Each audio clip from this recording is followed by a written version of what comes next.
Boa noite a todos, graça e paz, amém?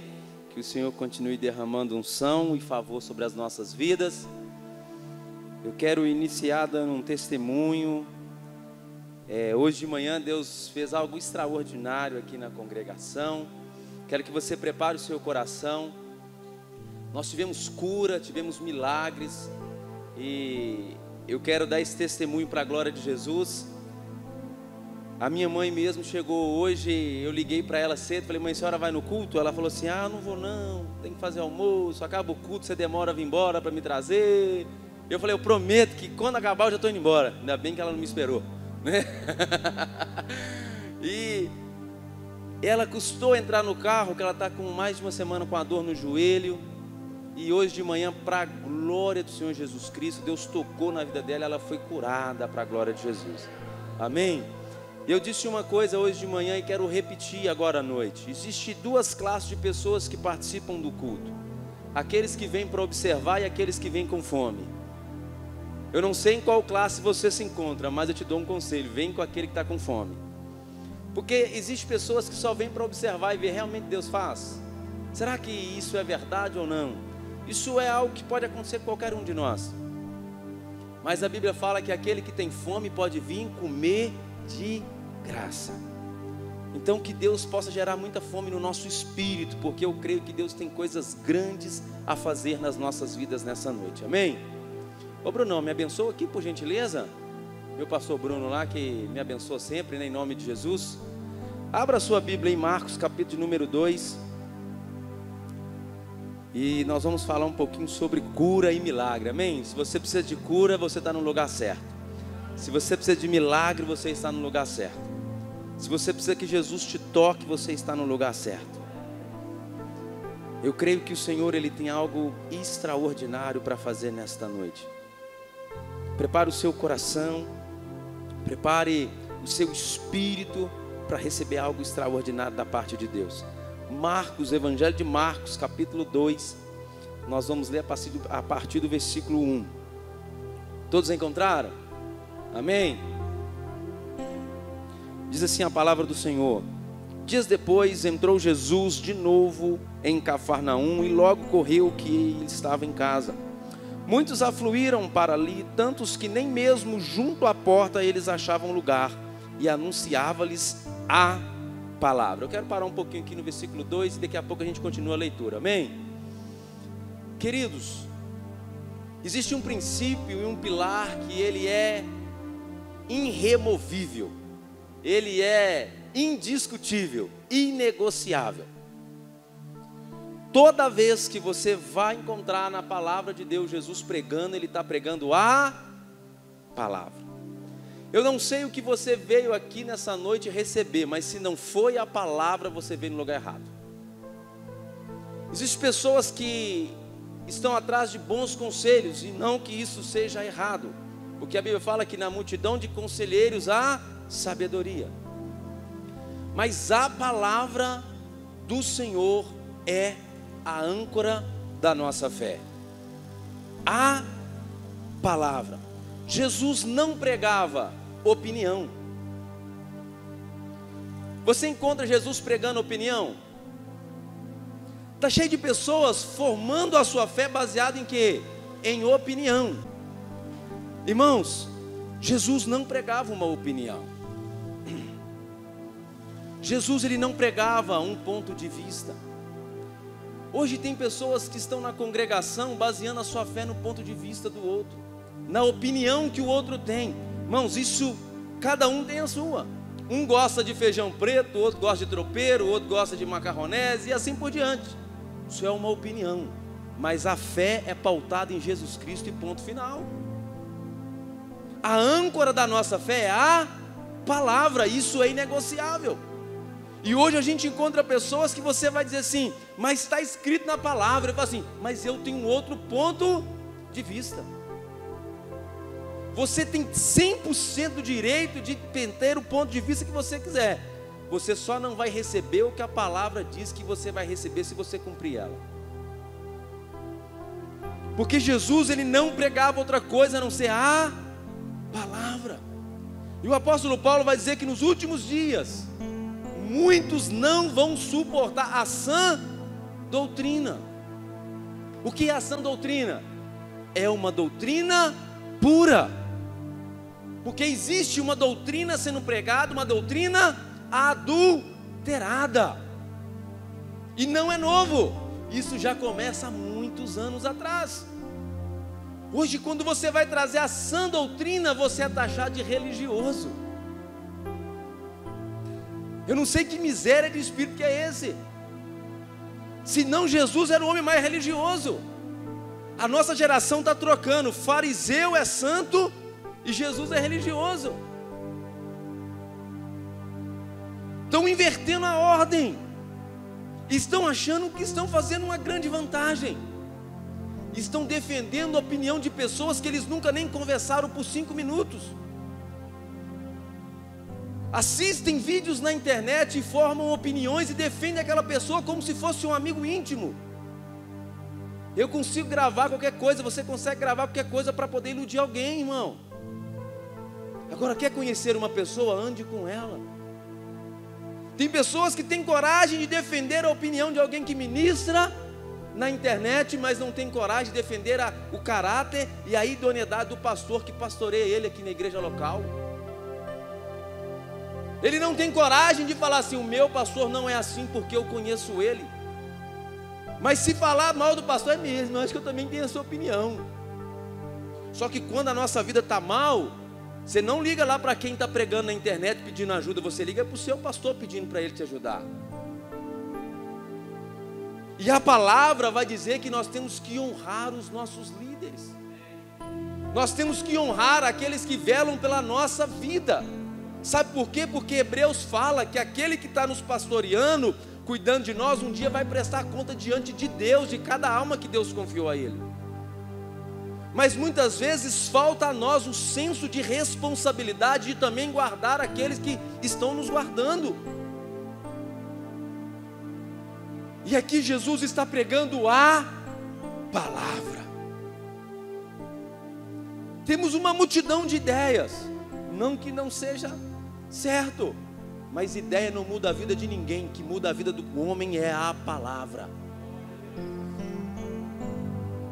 Eu quero desafiar você que está aqui nessa noite a me dizer que foi uma boa ideia que mudou a sua vida, ou se foi a palavra de Deus. O que te convenceu do pecado, se foi a palavra ou foi uma boa ideia. As ideias podem atrair as pessoas, mas só a palavra tem poder para mudar a vida do pecador. O que mudou a minha vida foi a palavra. Foi quando eu fui confrontado pela palavra que eu deveria ser uma pessoa melhor, que algumas coisas que eu praticava estavam fora do princípio e da vontade de Deus. Mas hoje tudo pode, tudo é lícito, e ainda continua ecoando que nem tudo me convém. Só que hoje queremos mudar, tudo é lícito e tudo eu posso, em nome de uma graça que não é graça, é desgraça. Porque tudo que está fora da vontade de Deus é desgraça, você está fora da graça. A graça não me dá o direito de pecar, a graça dá o direito de viver em santidade o pecador. Isso é graça. Jesus estava aqui, irmãos, numa casa, pregando a palavra. E continuando a leitura, o Senhor, Ele está aqui, amém? Versículo 3 diz assim: alguns foram ter com Ele. Aqui eu fiz uma introdução, agora eu quero entrar dentro de alguns princípios fortes. Alguns foram ter com Ele, conduzindo um paralítico, levado por 4 homens. E não podendo aproximar-se dele, por causa da multidão, descobriram o eirado no ponto correspondente ao que ele estava. E, fazendo uma abertura, baixaram o leito em que jazia o doente. Vendo-lhes a fé, Jesus disse ao paralítico: filho, os teus pecados estão perdoados. Mas alguns dos escribas estavam assentados ali e arrazoavam em seu coração: por que fala este deste modo? Isso é blasfêmia. Quem pode perdoar pecado, senão um, que é Deus? E Jesus, percebendo logo por seu espírito que eles assim arrazoavam, disse-lhes: por que arrazoais? Ou por que pensais sobre essas coisas em vosso coração? Qual é mais fácil? Dizer ao paralítico: estão perdoados os teus pecados? Ou dizer: levanta-te, toma o teu leito e anda? Ora, para que saibais que o Filho do Homem tem sobre a terra autoridade para perdoar pecados, disse ao paralítico: eu te mando, levanta, toma o teu leito e vai para a tua casa. Eu quero pegar alguns pontos que eu julgo importantíssimos para a gente ter uma fé santa, sã e curada, uma vida dentro do padrão de Deus. Qual é o nome que aparece nessa narrativa bíblica? Qual é o nome do paralítico? Me ajude aí. Qual é o nome dos amigos? Qual é o nome do diácono que estava lá na porta do culto? E os dos levitas que estavam fazendo louvor? Qual é o nome de quem estava anunciando nas mídias sociais? Qual era o nome de quem estava gravando? Qual é o nome? Só existe um nome que aparece aqui, que é o nome de Jesus. Sabe qual é o nosso problema? Se não falarem o meu nome, eu quero sair da igreja. E aí eu canto assim: que ele cresça e que eu diminua. Hoje existe uma geração que quer sair porque não foi lembrado. Eu quero dizer para você uma coisa: a Bíblia diz que se você receber elogio dos homens, você já recebeu o seu galardão. É burrice você querer elogio de homens por aquilo que você faz para Deus. Sabe por que muitas vezes nós saímos quando ninguém lembra de nós? Porque a nossa fé ainda está baseada no homem e não em Jesus. Ah, não lembraram de mim. Eu não estou dizendo que você não deve honrar quem merece honra. Não estou falando isso. Eu estou dizendo uma coisa: tudo que você faz para Deus, você tem que esperar em Deus. Se você faz para o Senhor, espera nele, porque Ele não é homem nem filho do homem para deixar ninguém sem a paga que Ele merece. O nosso trabalho no Senhor não será em vão. Aqui o único nome que aparece é o de Jesus. Sabe o que eu aprendo? Que se você vem para uma reunião dessa, o único nome que você tem que notar e que você tem que perceber é o nome de Jesus. O resto é resto. Irmãos, o que importa nós lembrarmos o que você vai levar desse lugar. Tem que ser Jesus. Se não for Jesus, a sua vida não muda. Se você não levar Jesus, você será como aquela mulher samaritana que todos os dias ia tomar a água daquele poço e ainda batia no peito: foi o pai Jacó que me deu. Mas no outro dia ela tinha sede e tinha que voltar de lá. Mas o dia que ela tomou da água que Jesus tinha para dar para ela, ela nunca mais teve sede. Talvez a sua vida não mudou até hoje porque você não entendeu que ao invés de você buscar água no homem, você tem que buscar água em Jesus. Existem pessoas que vêm no culto já esperando encontrar aquele irmão que vai orar por ele, ou aquela irmã, seja quem for. E se ele não encontra, ele já fica assim: ai, ai, ai, a coisa ficou preta, acho que essa semana, ai Jesus, e agora? Eu vou dizer para você uma coisa: quem morreu na cruz para te salvar foi Jesus Cristo. Se você apoia a sua fé no homem, você está colocando a sua fé e edificando a sua casa sobre a areia. Esse paralítico, ele foi levado por 4 homens até Jesus, porque ele não podia andar. Se você hoje pode andar, você tem acesso aí diante do trono de Deus e clamar a Jesus, porque Ele é acessível a todos. A todos. Pare de usar o homem como um amuleto. Homem não tem nada para te entregar, a não ser te ajudar e te conduzir a Jesus. Se você anda com pessoas que não te levam a Jesus, sai fora, porque não é uma boa companhia. Eles têm que te levar a Jesus. Se você anda com alguém na igreja que é muito santarrão, mas se ele não te aponta a Jesus, aponta a ele, você fala assim: para trás de mim, Satanás. Porque o homem de Deus, ele sempre vai apontar Jesus como centro. Porque senão você vai ter uma dependência emocional do homem. Aqui não existe isso, em outros lugares acontece. Ô irmão, tiver com problema, pode me ligar. Irmão, tiver com problema, pode acionar o céu. Só Ele que disse que estaria com você todos os dias até a consumação do século. Ele foi o único que disse sim: clama a mim e responder-te-ei, anunciar-te-ei coisas grandes e ocultas que não sabes. Foi Ele que disse, isso é a palavra. Não coloque a sua fé no homem, mas tenha homens e mulheres de Deus que te ajude a chegar até Jesus. Aqui há 4 homens que pegou o paralítico e manifestou compaixão com ele. Eles levaram aquele homem até Jesus. Irmãos, quando você precisa de um milagre, você precisa estar disposto a vencer barreiras e objeções. Existem pessoas que querem milagre, mas não tem coragem nem de clamar pelo milagre. Se você não tem fé nem para abrir a sua boca, muito menos você vai ter fé para ser curado. E se você não tem fé, eu não estou querendo trazer sobre você peso. Pelo contrário, eu quero trazer luz. Faça como aquele homem que diz para Jesus assim: Senhor, aumenta a minha fé. Simples. Tenha uma fé racional, no aspecto de saber que aquele que se aproxima do Senhor tem que crer que Ele existe. E Ele se torna galardoador daqueles que buscam. O que é a fé? A fé é a certeza e convicção. É impossível você dizer que crê no Senhor se você não crê com convicção que aquilo que você está pedindo Deus vai te dar. E aqueles homens, eles trouxeram um amigo, mas eles esbarraram num primeiro problema. Qual foi o primeiro problema, irmão? Pensa aqui: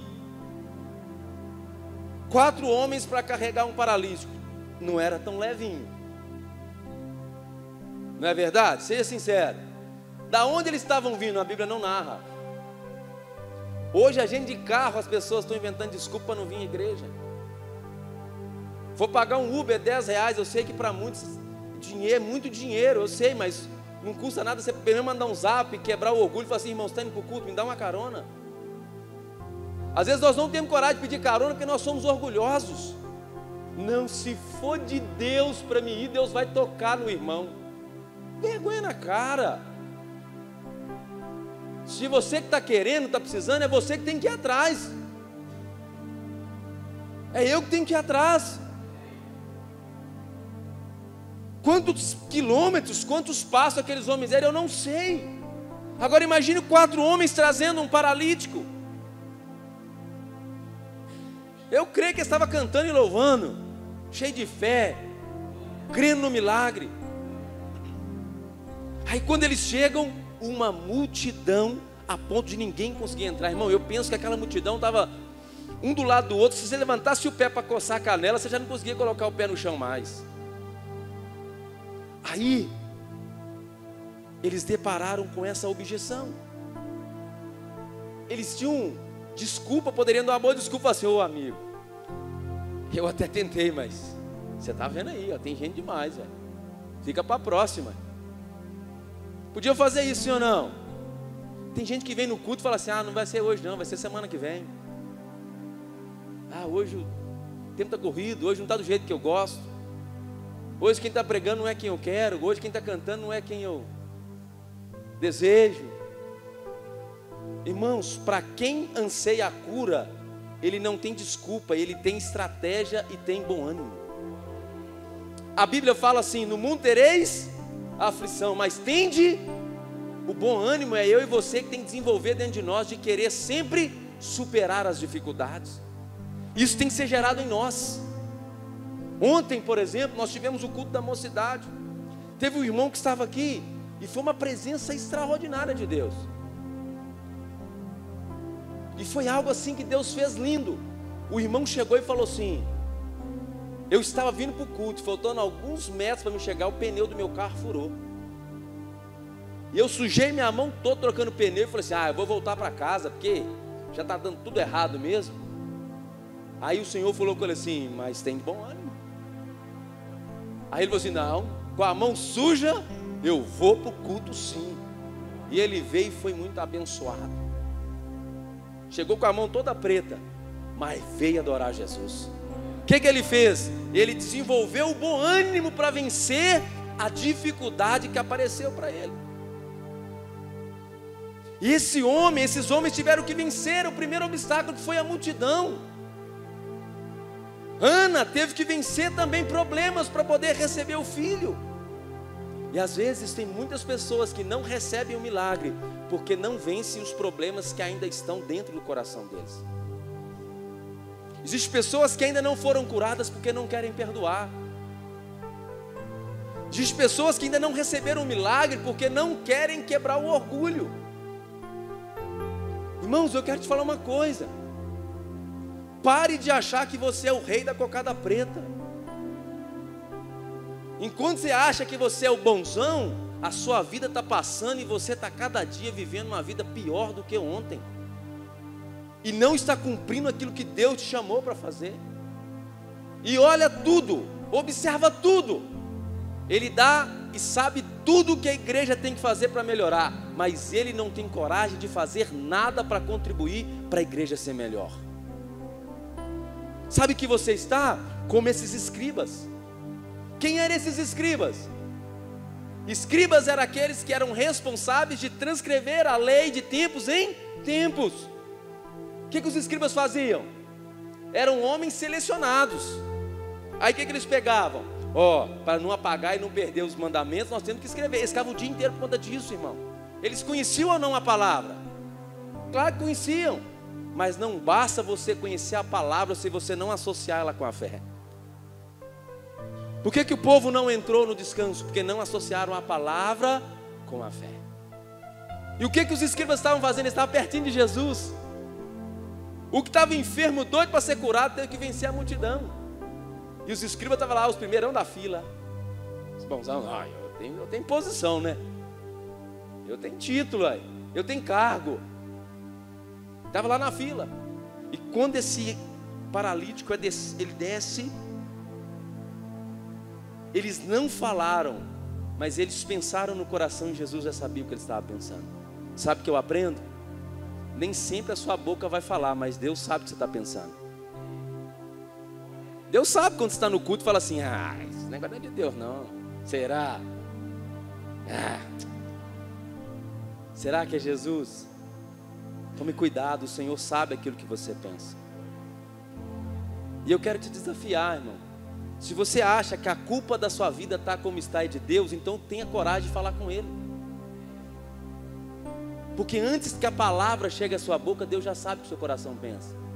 Pelo menos tenha a hombridade de pôr a boca no chão e falar assim: Deus, eu acho que a minha vida está assim porque o Senhor não está sendo bom comigo. Eu acho que o meu casamento está acabando porque o Senhor não está sendo bom comigo, então me mostre. Tenha coragem de pelo menos falar com Deus. Porque os escribas batiam no peito e falavam: nós conhecemos. Só que a Bíblia fala em Isaías que o povo aprendeu com os homens, estavam só falando com a boca e louvando a Deus, mas o coração estava longe do Senhor. Irmãos, Deus não está procurando a melhor harmonia no louvor. Deus não está procurando a melhor eloquência no pregador. Deus não está procurando o mais carismático dos diáconos. Mas Deus está procurando adoradores que adorem em espírito e em verdade.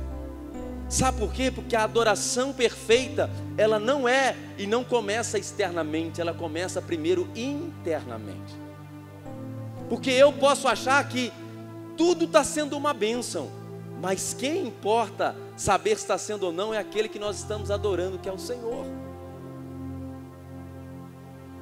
Isaías, começa o livro de Isaías, no capítulo 1 ele começa a ter visão, sim ou não? Lembram? Isaías começa a ter a visão do povo, e Deus fala assim: nossa, eu constituí um povo, mas esse povo não me conhece. Até o boi conhece seu possuidor, mas Israel não conhece o seu Deus. como a cabeça está enferma, todo o corpo está enfermo, ele começa a descrever. Eu quero te abrir um parênteses nessa noite e te fazer uma pergunta. Você conhece o Deus que você veio aqui cultuar essa noite?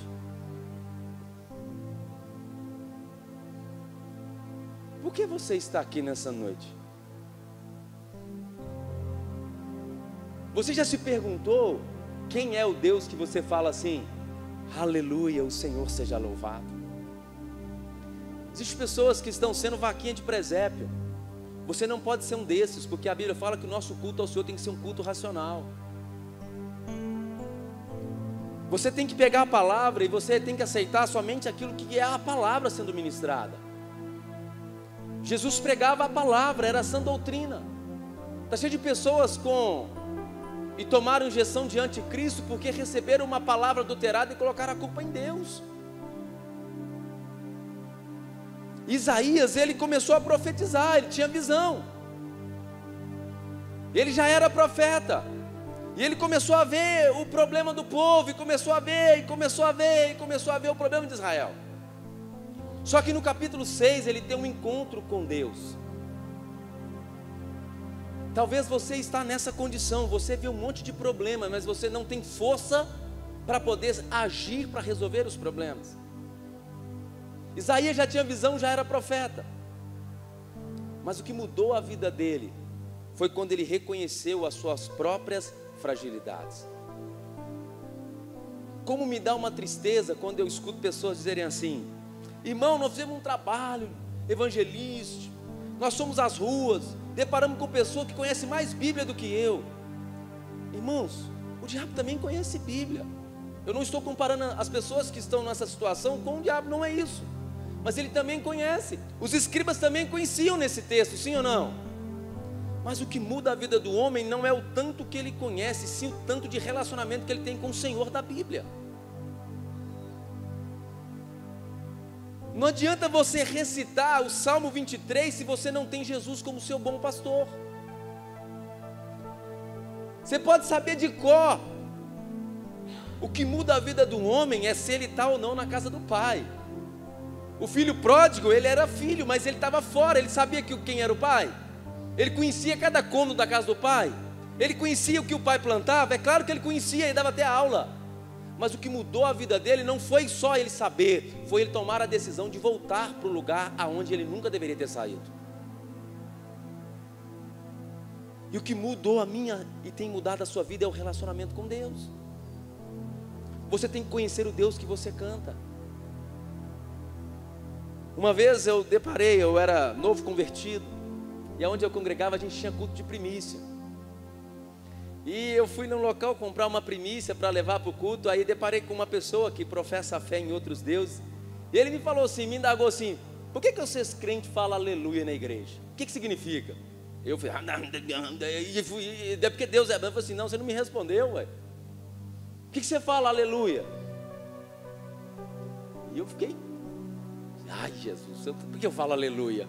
Porque todo mundo fala aleluia, então também vou falar aleluia.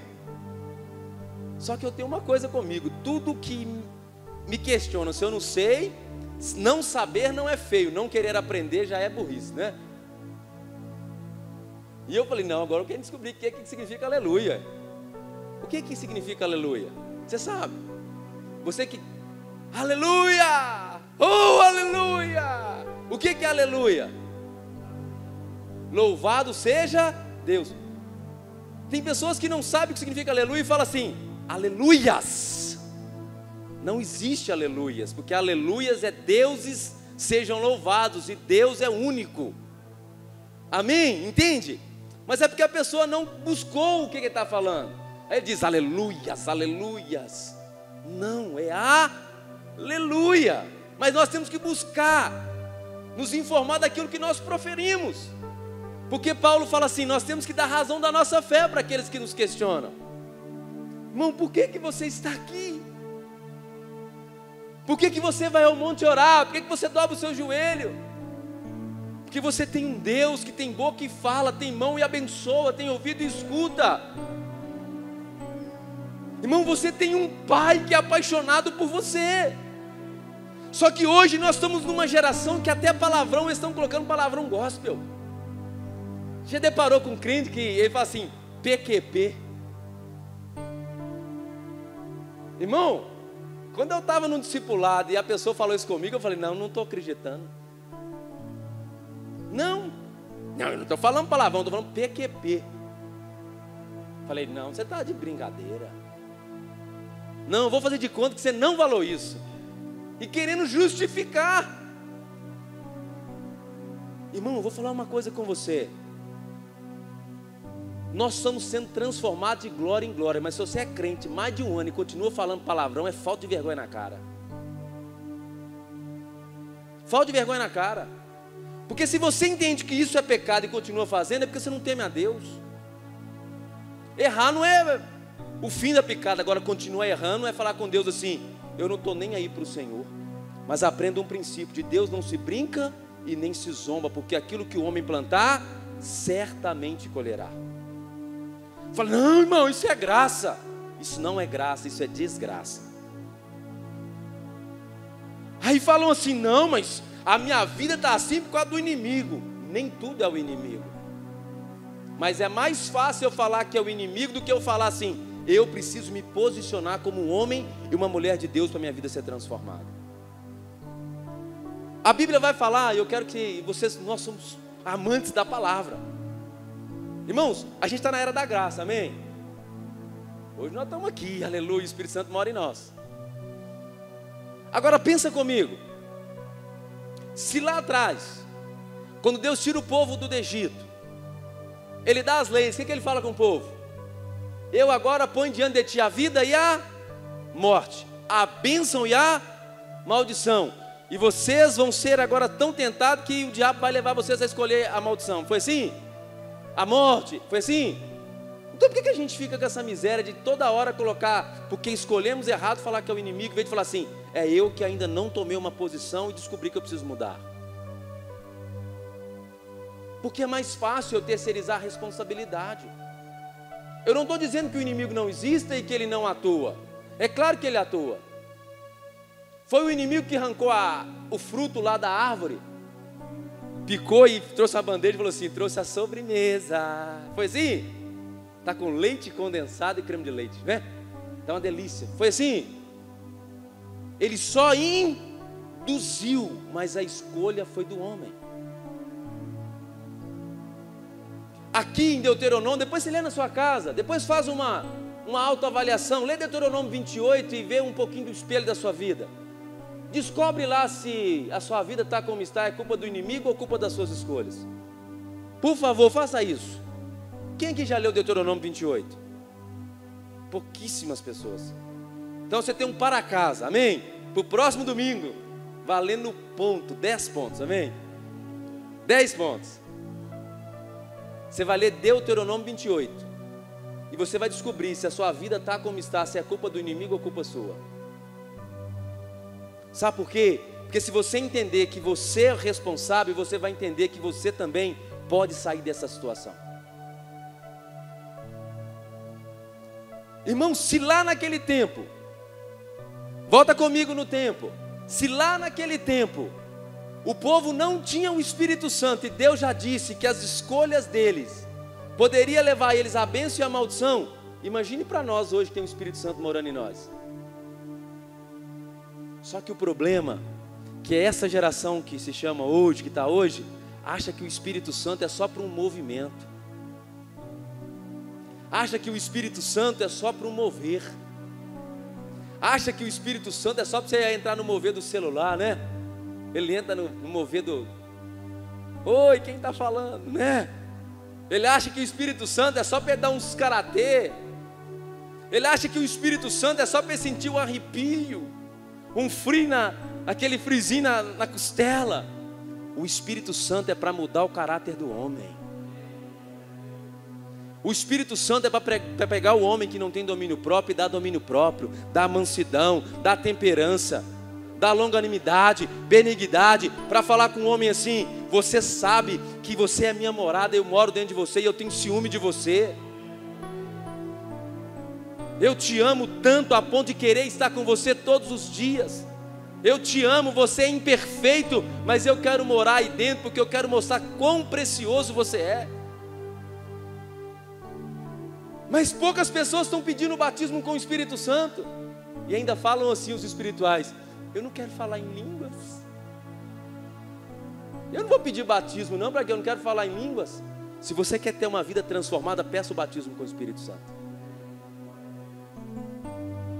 Irmãos, o Espírito Santo não tem nada a ver com a alma, tem a ver com a transformação do caráter. Se você fala assim: nossa, mas eu sou crente há 10 anos, até hoje se pisar no meu pé eu dou 3 giraia. Não, está faltando o Espírito Santo na sua vida. Deixe de ser um frequentador de culto e seja filho de Deus, a sua vida nunca mais será a mesma. Esse homem paralítico, o que mudou a vida dele foi porque levaram ele na pessoa certa, em Jesus Cristo. Nessa noite você veio aqui, talvez um amigo te convidou, alguém te convidou, irmãos, amém, isso é importantíssimo. E nós temos que fazer isso como esses 4 amigos que trouxeram esse paralítico. Mas sempre traga Jesus. Se você veio aqui essa noite, eu quero te desafiar a querer ser tocado por Jesus e tocar em Jesus. E eu quero voltar aqui em Isaías para a gente poder orar. Eu quero quebrar mais uma coisinha aqui na vida daqueles que acham porque tem posição, já são santarrões e não precisam de mudança. Tem pessoas, irmão, porque tem uma posição, ele vem no culto só porque está escalado. Não, eu estou aqui hoje pregando porque eu fui escalado. Não, eu vou vir aqui no culto da noite porque eu estou escalado. Eu vou tocar hoje porque eu estou escalado, senão nem na igreja eu ia. Eu quero dizer para você uma coisa: você precisa receber aquilo que Deus tem para a sua vida. Você não nasceu para cumprir uma escala, você nasceu para revelar a glória de Deus. Você não nasceu para poder apenas tocar. Deus não quer tocadores, tocadores não tocam Deus. O que toca Deus são adoradores. Irmão, Deus não precisa de segurança na igreja, Deus precisa de adorador. Deus precisa de trabalhador. A Bíblia fala assim: rogue ao Senhor da seara que mande trabalhadores. E quem não trabalha, dá trabalho. Não é assim? Fala assim, ó, dá trabalho para a pessoa, porque senão ele vai te dar trabalho. Irmãos, Isaías já era profeta.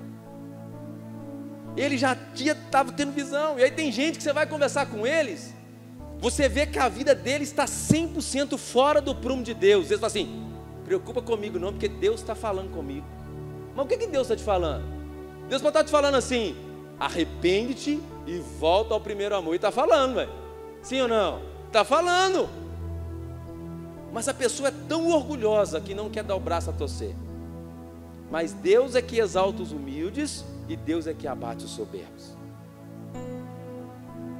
Isaías, no capítulo 6 ali, quando ele tem um encontro com o trono de Deus, já tendo visões, já profetizando, quando ele vê Deus e a santidade de Deus, ele fala assim: ai de mim, porque vi o Senhor.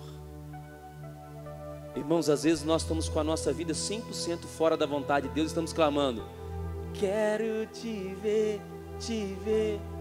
Será que você quer ver mesmo o Senhor? Porque todo aquele que vê o Senhor tem que ter a vida transformada. Quando Moisés, ele viu a glória de Deus, ele teve que tirar a sandália dos seus pés para poder chegar diante de Deus.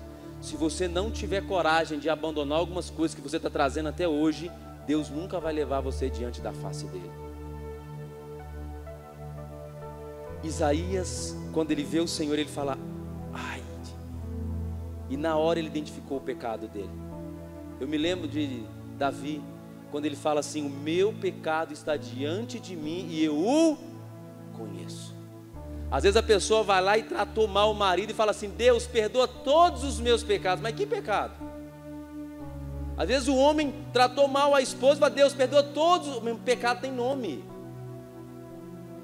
Fala: Deus, me perdoa porque hoje eu não tratei a minha esposa entendendo que ela é como a igreja, a parte mais frágil. Eu não entendi que eu tenho que cuidar dela como um tesouro. Deus, me perdoa. Me ajuda a ser um marido melhor. A esposa, do mesmo jeito, Deus, eu não tratei o meu marido com honra. Eu não tratei ele com devida honra, Senhor. eu humilhei ele na presença das pessoas, eu destratei ele. Senhor, me perdoa, mas eu não quero ser assim. Tira essa natureza de dentro de mim, Senhor, me ajuda. Irmão, isso é uma oração sincera. Agora eu faço errado e falo, Deus, perdoa todos os meus pecados. O pecado tem nome. Isaías, quando viu o Senhor, ele disse o quê? Senhor, eu sou um homem que habito no meio de pessoas de impuros lábios e também tenho um lábio impuro. O que eu aprendo aqui, irmãos? O que vai mudar a sua vida não é o que a terra te dá, e sim aquilo que o trono de Deus traz para você. O que mudou a vida de Isaías foi o quê? Embora na terra, ele recebeu aquilo que o anjo pegou com Atenas lá diante do trono de Deus e tocou nele na terra. Espere o seu milagre, a sua transformação daquilo que vem de Deus e não daquilo que vem do homem. Tenha coragem de receber aquilo que Deus tem para a sua vida. Ana precisava de um milagre, ela não esperou Eli e falou assim, quem aqui precisa de um milagre? Quem quer ter filho? Vem diante do altar e chora. Não, porque cada um tem que ter coragem de fazer algo extravagante para Deus mediante aquilo que eles precisam. Irmão, por que você parou quando Deus não disse para você parar? Olha como está a sua vida, olha como está o seu chamado. Olha como você está cheio de amigos seus paralíticos, precisando de você ajudar eles a carregar e trazer até Jesus, e você simplesmente cruzou o seu braço, porque você não faz mais parte de um grupo da igreja. Você não foi chamado para fazer parte de um grupo da igreja, você foi chamado para ser igreja. Irmãos, esses amigos, ninguém sabe o nome deles, mas uma coisa eu sei e você sabe, aquele paralítico nunca mais foi o mesmo, porque eles levaram ele até Jesus. Tem quanto tempo que você não convida ninguém para vir ao culto? Tem quanto tempo que você vê as pessoas indo para o buraco, então nem aí, você fala, não é problema meu. Talvez está faltando em você receber aquilo que Deus tem, que é tocar na sua vida. Porque depois que Isaías foi tocado por Deus, Deus agora faz uma pergunta para ele. Até então, se você lê Isaías, Deus está dando visão do problema do povo, dando problema, como é que o povo estava, como é que Israel estava. Mas quando ele tem um encontro com o trono de Deus, Deus fala assim, agora você está pronto. Deus fala assim, a quem enviarei? Quem irá por nós? Por que Deus não falou isso antes com ele? Eu creio que é só os curados que podem curar uma geração. Só aqueles que já tiveram experiência com Deus podem levar os pecadores também a ter experiência com Deus. Não basta você saber, você tem que ser tocado pelo trono de Deus. Você tem que deixar Deus tocar em você. Talvez você quer, e você está com um bom coração, querendo levar sua família até Jesus, mas você não deixa Jesus tocar em algumas áreas da sua vida, porque você é orgulhoso demais. Você criou algumas resistências que você precisa quebrar elas. Você tem áreas da sua vida que você fala assim, Jesus, só até aqui, daqui para frente o Senhor não pode passar. Mas se você creu, nessa noite Deus vai mudar a sua história. Existe uma geração, querido, precisando da cura. Existe uma geração paralítica que não está conseguindo andar para vir para a presença de Deus, mas nós que somos filhos do Senhor podemos trazer os nossos amigos até Jesus. Independente de qualquer coisa, nós podemos unir força e falar assim, ô Zé, ô Enio, ô Joel, vamos lá na casa do Valdir, vamos trazer ele para Jesus, vamos lá carregar ele. Ao invés de falar assim, não rapaz, você viu fulano, está mal na fé, está fraco na fé, sumiu. Não vamos só ver como ele está, vamos dispor, ir lá e vamos carregar ele. Fala, meu irmão, nós estamos aqui para te levar até Jesus. Irmãos, esse lugar será impactado com a presença de Deus quando nós nos dispusermos a ter compaixão por aqueles que estão numa situação ruim. Jesus não precisou falar assim com aqueles homens, vai lá buscar um paralítico na casa tal, porque ele precisa de cura. Não foi isso que Jesus fez. Aqueles homens viu o estado daquele paralítico e falou assim, eu conheço alguém que pode mudar a sua história. Irmão, você conhece alguém que pode mudar o casamento daqueles que estão indo para o buraco. Você conhece alguém que pode mudar a vida de um drogado e transformar ele num homem de Deus. Você conhece alguém que que pode transformar a vida de um homem, de uma mulher. E esse alguém é Jesus. Ele tem poder para perdoar pecados e para curar as enfermidades. Eu quero te convidar nessa noite a colocar sobre seus pés e você apresentar a sua causa diante de Deus. Eu não quero te ensinar um caminho, porque o caminho já foi aberto. É uma noite de cura para você, é uma noite de milagre para você, mas só depende de você. Só depende de você. Querido, entenda o Senhor falando com você nessa noite. Sabe, eu não quero mais ter uma vida normal, eu não quero mais só ser um frequentador, ser um pregador. Nós temos que ser aqueles que vão carregar os nossos amigos até Jesus. Nós temos uma geração de pessoas precisando da nossa ajuda. Deus não nos chamou para organizar eventos, Deus nos chamou para levar os paralíticos até Ele. Vamos nos unir em fé. Um dia alguém nos carregou até Jesus. Se eu e você estamos aqui nesse momento, foi porque um dia alguém pagou um preço de estar orando por nós, de estar falando assim: vou te levar até Jesus, vou te levar até Jesus. Se a sua vida ainda não foi mudada, tenha coragem de pedir Jesus para tocar em você. Isaías, o Senhor foi lá e pegou a brasa e tocou nele. Mas não queira ser tocado para você dizer que você é mais crente que os outros, para você dizer que você é mais santo. Ah, eu já tive visões, eu já vi isso. Irmão, se você não morreu ainda, você tem que viver todo dia de glória em glória e fé em fé. Por que você parou? A experiência de ontem foi importante para ontem.